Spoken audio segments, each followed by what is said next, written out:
توقیر انصاری صاحب کہتے ہیں، قدر کو سمجھنے کے لیے مسلمان کو انشاءاللہ کی انڈرسٹینڈنگ بہت ضروری ہے۔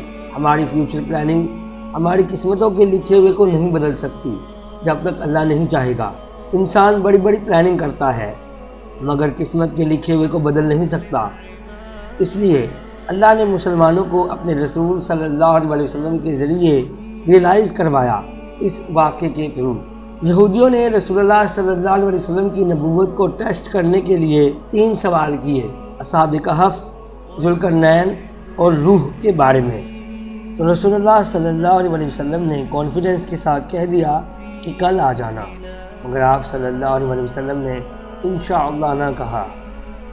40 دن تک وحی نہیں آئی تھی۔ یہ بہت بڑی آزمائش اور چیلنج بن گیا تھا۔ 40 دن کے بعد جب وحی آئی تو فرمایا گیا کہ جب بھی آپ کوئی بات کہیں تو انشاءاللہ کہا کریں۔